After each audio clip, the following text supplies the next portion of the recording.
Je le dis souvent et depuis longtemps, l'histoire s'écrit au présent. De nouvelles statues ont été déboulonnées, détruites en Martinique.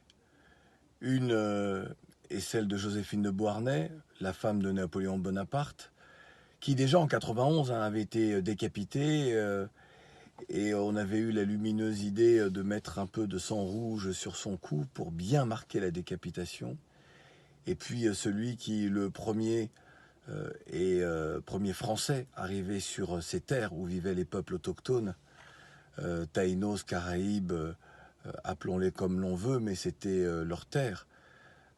Et des peuples que l'on a exterminés parce qu'ils refusaient de se soumettre à l'esclavage. Puis vint la déportation des peuples d'Afrique. Aujourd'hui, toute cette histoire-là, lorsque je vous dis également que l'esclavage et la colonisation sont dépassés, trop présents, pour ignorer les méfaits qu'ils ont aujourd'hui et les résidus nocifs, c'est-à-dire toutes les formes de discrimination, de relégation que nous subissons en Guadeloupe, en Martinique, en Guyane, à La Réunion, à Mayotte aujourd'hui, Nouvelle-Calédonie, la Polynésie. Et il faut que l'on se réveille, on n'est pas dans dans la haine de l'autre, on est juste dans cette dignité et dans cette légitimité à ne pas accepter l'inacceptable. Certains d'entre nous n'acceptons pas l'inacceptable et depuis très longtemps.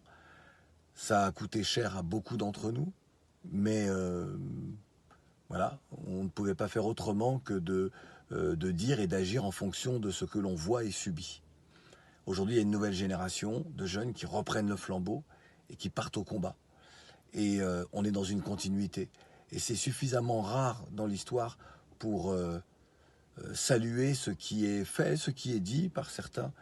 Et moi, je pars du principe, et vous le savez, je l'ai dit et je le répète encore, je ne condamnerai jamais des militantes et des militants qui permettent de faire avancer les choses pour que de part et d'autre, chacun comprenne quelles sont les raisons du combat et la légitimité du combat.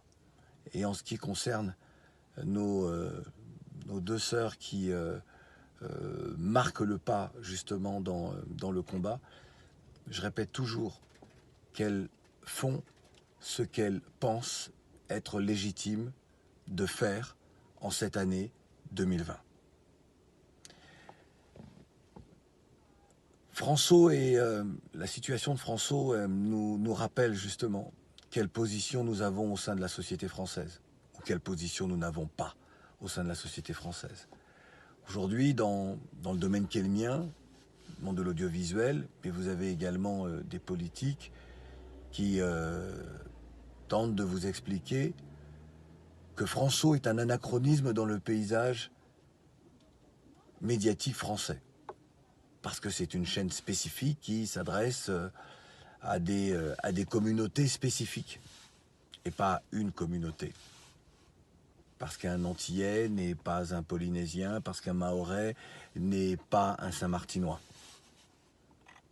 On nous dit donc que François est un anachronisme. Si François est un anachronisme, alors le ministère de l'Outre-mer est également un anachronisme. Si le ministère de l'Outre-mer existe toujours, c'est parce qu'il y a des situations sociales particulières, parce qu'il y a une histoire particulière. Soit dit en passant, le ministère de l'Outre-mer aujourd'hui est l'ancien ministère des colonies jusqu'en 1959. Donc si François est un anachronisme, le ministère de l'Outre-mer est un anachronisme. Mais puisqu'il ne l'est pas, puisqu'il a des raisons d'être, eh bien, chacun doit comprendre également que François a une raison d'être. Alors aujourd'hui, en coulisses, des femmes et des hommes se battent.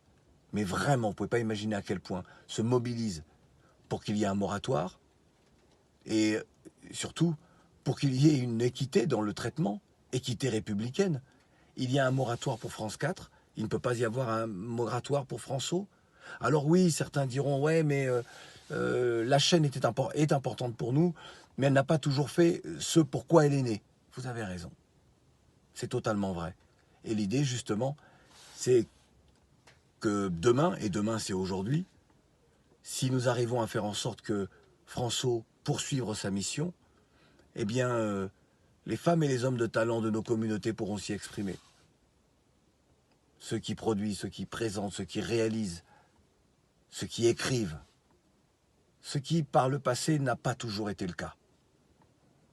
Je ne vais pas ici faire de décompte et de compte d'apothicaire, mais je peux vous assurer que ça n'a pas toujours été le cas. Et l'idée, c'est justement de changer ça. Et puis, en ces temps de revendications légitimes, identitaires, sociales et autres, la chaîne peut permettre le dialogue, permettre d'apaiser, permettre d'apprendre à comprendre et de part et d'autre, à changer les paradigmes et peut-être à envisager une société française bien plus égalitaire que ce qu'elle ne l'est aujourd'hui. Et nous le voyons, et nous le voyons, et nous le subissons. On a tous le point levé et on est tous engagés parce qu'un monde meilleur est possible et que s'unir pour bâtir, c'est grandir ensemble.